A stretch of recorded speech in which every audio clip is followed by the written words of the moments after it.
Good morning, everybody. Normally I'm working on my Triumph TR6 or my freezer in my channels, but today it's winter time and I'm working on my Polaris snowmobile.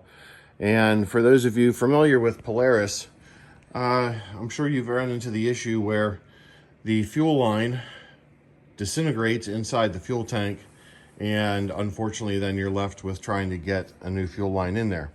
This happens to be a 2000 Polaris 700 XC, and I've already removed the airbox. Lots of videos on that.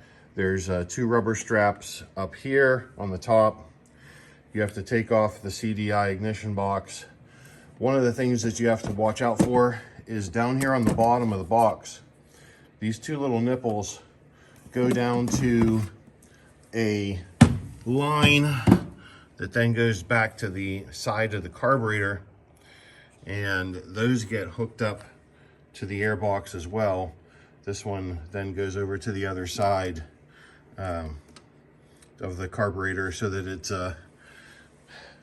probably an oil bleed for vapors and things like that.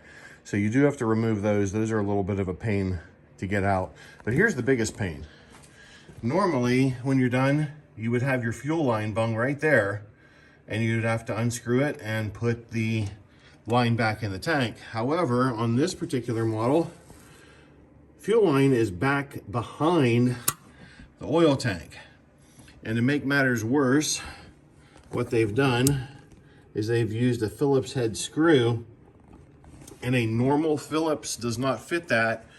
So I had to break out my P3 Phillips instead of a regular P2 in order to get this screw to come out. And you might have luck with a regular Phillips, but mine started to skip and slip in there, and I was like, I'm stopping. So once I have that removed, there's a bolt up here at the top, and I have to look to see if there's any others, but I'm hoping that that then gives me enough clearance to swing that out of the way.